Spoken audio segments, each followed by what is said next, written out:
Welcome to Off the Record with Sharon Stewart, featuring the best in local rock and the stories behind the sound. Let's go off the record.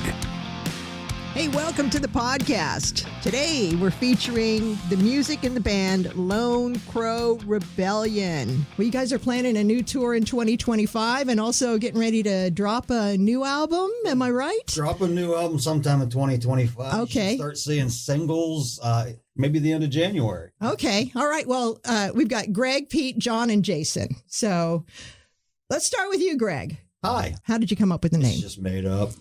You made it up? If you're an outdoors person, you'll always find a crow in the woods that's by itself, raising all sorts of cane, telling the whole world you're there. That's a Lone Crow Rebellion. Okay. Well, there's no other bands with the same name. So as far as I could, as I could Google it. We were actually at a blues challenge, and one of the guys said, "You guys should win just because of your name." Yeah, right. He followed me in from the parking lot. He said, "You guys win already." Yeah. Well, that's cool. So you just made it up and it stuck. How long have you guys been together? Overall? Yeah. The band started in 2018, but we've been playing together for centuries. All right. So you're the primary songwriter, Greg? Pete gets lucky and throws one on once in a while. Okay. So how do you guys, like when you write songs, do they come from real life or do you make them up? Both. It's gotten to the point now where I just sit around and write lyrics. And then I come up with a melody, and then we just do a quick demo, maybe just vocal and guitar. You make something out of it. I throw it out of it and say, "Hey, what do you got? What do you got? What do you got?" And within a week, we have a song. Magic happens. And then we're just rehearsing. Yeah. Same for you, Pete? Well, yeah. I mean, like for a couple of songs, like we just have this new song that's going to be coming up pretty soon called "Solitary Man." I had a bass riff, and Greg said, "Hey, you know what? I have lyrics that might match that."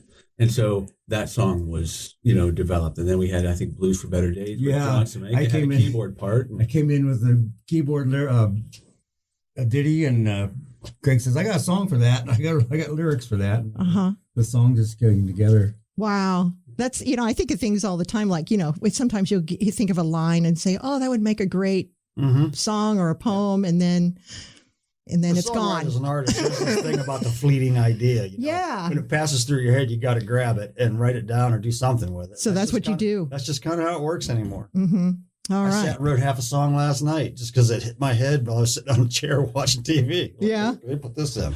John, you're the keyboardist. Harmonica, jaw harp player. Every time I hear something special, I want to learn how to play sax. I want to do this part, and I'm like, right. Do what you know. I used to play with like Keith Emerson. I had keyboards all over. Oh wow!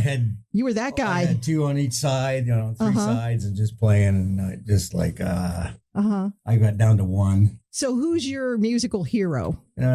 I'd say John Lord. John Lord, awesome. So you like to rock the Deep Purple? Yeah, I'm 14 years old. I was when I got their first album. I kept buying them. Life changing. Wow. Yeah, John Lord for sure. Awesome. I like Billy Powell too. That's amazing how it all blends into blues-based Southern style rock, know? Jason, yes. Who's your rock hero? Who's your, it doesn't have to be a rock hero. It can be. Drummers, probably Steve Gadd. I started on bass too. Yeah, James Jamerson, all the Motown stuff. Yeah, just to clarify, he's actually he's a bass. Oh, so he had to move. He's a better bass player than me, but the bass player was already taken. So he had to see, that's how it works in rock and roll. He's a bass player that likes to play the drums, but he's also a great guitar player. Yeah. So he's our all-around guy right there. Yep. You can do anything. You can fill in if you had to. Yeah. Well, that's the thing about bass. It's a rhythmic. We're pretty similar. The rhythm and Right. We're actually getting him out there to sing some too. Yeah. Awesome. Well, so you got your debut album, Ain't No Shame. How does it compare to your new album? Ain't No Shame. When the band first started out, we were looking to be just a power trio playing heavy blues. And we got John back in the bands, and now we're a 4-piece, and the keyboards were working out, and always experimenting. So the Coltrane Blues album, we got a little more into the title track, Coltrane Blues, which is more of an alt country, Southern rock, kind of thing, which is what got Jason in the band. I said, "Can you play a train beat?" Okay. He goes like this. I said, "You're hired." Okay. So yeah, it was that quick. Well, awesome. The new album is much more progressive. We do a lot more musical parts in the interludes. Weird time signatures and all that. With time signatures. Oh, cool. Kind of Kansas Rush stuff going on.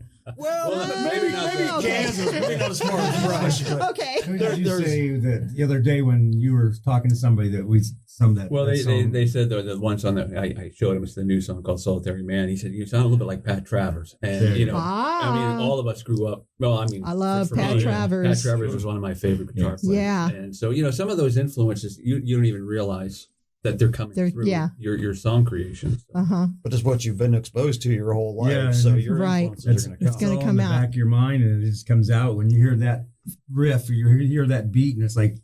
Then you're kind of expanding your sound. A lot more growth in each album. So let's talk about the song Cruise. That one, that was the one that grabbed me off. Coltrane Blues. And you had me when you mentioned Stevie Ray Vaughan. I was like, everything, all the elements were there in that song. Who wrote that song? Did you write it, Craig? I wrote that. Yeah. Tell us about it. How did you know what? It's just like I said. Just thinking about those sparks. You know, I heard that lyric, and I'm like, well, what do we do with it? And I kind of knew I wanted to do just a simple jazz part behind it. And that's when he comes up with, well, hey, listen to this. You know, with the Ray Manzarek sound. It just came out, and like we said, we've had all these songs we were working on, and he brought this up in I think 10 minutes, and we just went right through it. We actually boosted it to the top and recorded it and it just came together. That was a magical one. Yeah. So I could hear it. Yeah. When I heard that song. Into adding parts like the car, you know. Yeah. Stuff like that. Just feel good. And I was cruising while I was listening to it too. That's a good driving song. It is. So I'm down, seat roll back. I thought this is good stuff. You know, what I love about the blues is no matter how down I am, when I listen to the blues, it makes you feel better. You would think it would be the opposite, right? It lets you know that other people are in the same place you are. Yeah. Delbert McClinton, a pretty strong blues player from Texas. Yes. He said it best. He said, sometimes it feels good to feel bad. That's right. Right. It's just something about the blues. Blues-based rock and roll, you can't go wrong. It's amazing. So on your website, you talked about the power of your community, your followers. How does that fuel your fire? Performing live is every musician's thing. Yeah. You know, that's where you get your energy. That's where you make a connection. It seems like things have really dropped off a little bit over the past couple of years at shows. Yeah. Probably because of COVID and other crazy stuff in the world. But, you know, everybody, what's your quote? I always put it on. Oh, yeah. It's one of those things where they say that if you go to a live show, they say that there's positive effects for a person, sometimes a couple of weeks after. That you remember that show, you remember the particular people that you were watching on that show, right? And there's a feel good feeling. So anytime you get around live music, people are always feeling a little bit better at the end of the show, or even after the end of the week. So that's the kind of thing that we try to promote. That hey, when you go out and see live music, not only are you supporting the musicians, but you're also supporting yourself. Yeah, right. We're social creatures. We're supposed to do that. Right. It's nice to get good feedback from your audience too. Right. When you perform, you do your own material. We do a little bit of both. Throw a little. It's got to be stuff that sprinkle it in that supports covers the genre. We don't go off left field and play. So you probably show what influenced you. In your shows. Or we can find a song and actually bend it. Oh, okay. We do that a lot. Yeah. Turn it. Yeah. Flip it. We'll make our own out of it. Oh, that's awesome. So I think it's fair to say that we play majority of originals and sprinkle the covers in. Yeah. Which is kind of backwards from most local bands. Because it's good stuff. Really enjoy it. Yeah. It's good stuff. So you're saying your new album's going to come out in this year. 2025. Yeah. You have a name for it yet or not? Well, you're not going to leak it? We'll leak it. Okay. It was going to be one thing, but we've all been it comes up quite a bit of practice. There's a song, Solitary Man, which is a hit. Neil Diamond? No? Oh, yours? Okay. I'm thinking Neil would like it, but it's not in Neil's lane. Right. Wow, that's left field. Okay, so your song... I think the album, that's going to be the title track of the album. Yeah, it's the more progressive song. We have some starts and stops and a lot pretty of cool energy. stuff. Yeah. Okay. It's a groover. All right, Solitary Man from a group of guys here. Yeah. And hopefully, so where do you guys record your album? I mean, do you do home studios? Home I have a studio at my house. You produce it at home too? Yeah, and we do all our own production. Scary. So you guys are busy. That takes a lot of work. You know, I know. It actually performing it is probably the easiest. Yeah. Because it's out.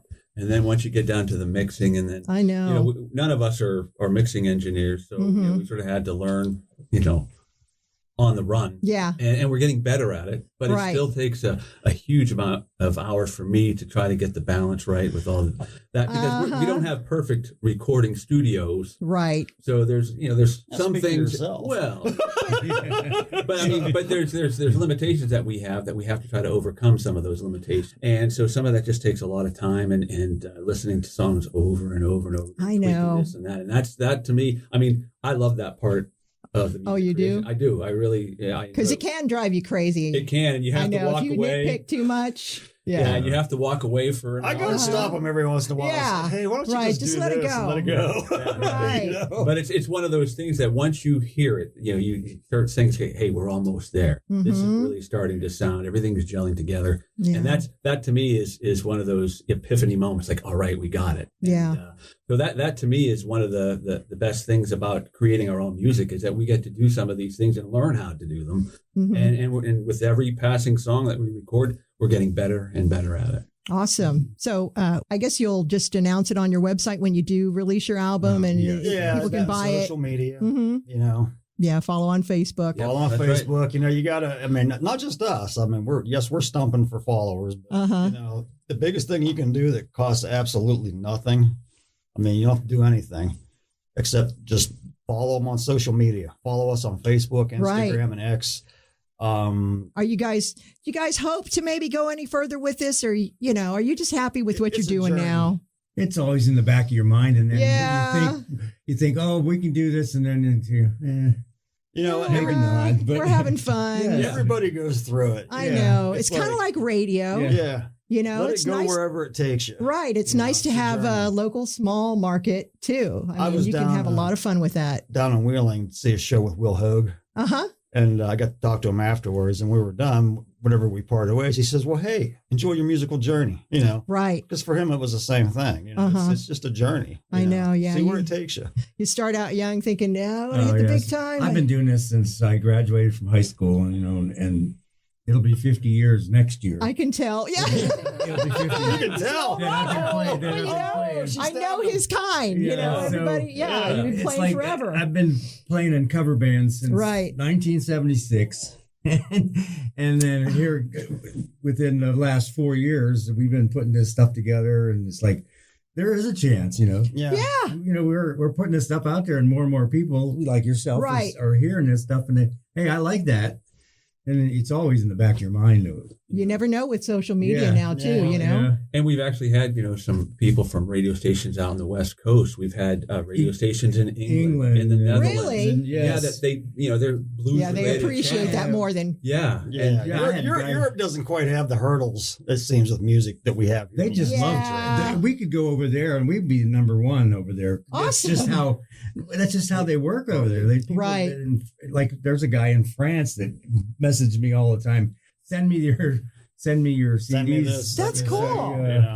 We made a lot of friends. We've never met face to face. Yeah. In Europe, and you guys could be, rock stars. Yeah. Who knows where? Want to be a tour man? Well, I think part of it is because there's blues music, but we have this sort of Appalachian, Pennsylvania view of it, which is slightly different than anything else. Mm-hmm. Not that we're trying to say we're totally unique, but there is a little bit of a unique nature in the way our songs are created. That it's not just your typical, 12-bar blues song. Right. We're like in the sticks, but we're not. Yeah. Yeah. You know what? No matter what you do, I don't care what kind. It could be rap, whatever. If you're from here, it's going to have twang. Mm-hmm. Right. We're looking forward to the new album, and we'll be watching your website. It's lonecrowmusic.com. Correct. I see you got a tip jar on your website. I get ideas all the time. I try to keep up with it, but there's tip jars. Support local music. I actually put Friends of LCR. I can actually put you guys on there too. I don't think it's, if you click on that, see Friends of LCR. There's just like logos of people that's helped us out Oh, there we go. There's Du Bois Harley Davidson there. Yeah. Are they a big supporter? All those people have supported us in the past. Awesome. There's a radio station in Butler. Oh, I know these. Yeah, I follow them too on Facebook, Blue Society, Western PA. Good stuff. Good stuff. Well, we hope to get a lot of light ups on this interview. So. I see there's a nice little hole. I think our logo might be right there on your website. Which just covered John's face, that's all. Yeah. Hey, those pictures on your website, those are local. Of course, I see these train tracks here. Where's that? Behind Harley Davidson. You didn't travel too far. That's in the basement of Harley. Okay, photo shoot was pretty much. My son came home from Salt Lake City with his camera, and he was. Okay, nice photos. Had some ideas and what we wanted to do. And that one came from when we played over, at the Harbor Shop in July. Yeah. We've had a good following over there. We play I was going to say, I bet bikers love you guys. This is 6 years in a row we've played on the last Friday in July. So I booked it again for this year. So. Yeah. Mm-hmm. So some of these local places like the Du Bois Harley Davidson, they've been great supporters of live music. And, anytime we get an opportunity to do a shout out for some of these folks that are supporting, we always want to do that. Yeah. So you got some shows. You got a show. February 1st, Saturday night, we'll be at Over the Mountain. Okay. Out in Rockton. Yeah. Awesome. Summer. You guys can make a lot of noise out there and no cops will come. That's the thing about that place, right? Only the deer are going to complain. Yeah. But we also have a couple of shows that we're trying to get into some of the theater. We're doing some theater work too. So we did book a show at the Cass Theater in Clearfield, March 22nd. We are going to do the Wrights Theater in Du Bois. Okay. We have a couple of them way up northeast. So you do some traveling too. We do some traveling. Yeah. Last year we were down in Allentown, out in Stroudsburg. We were in Pittsburgh. That's awesome. Well, at least you're working. Yeah. Yeah. We're getting in front of people. Yeah. Yeah. We warmed up for some great touring bands. It's very cool how, the local talent and between here and Pittsburgh, you guys all seem to, I think a lot of folks moved to Pittsburgh too from here. So that seems like there's there's a click going on, That's pretty cool. There's a lot of people that actually go down there to listen to bands. I have a friend that goes down and to like the winery, the Pittsburgh winery and the Jurgles. And we play down there.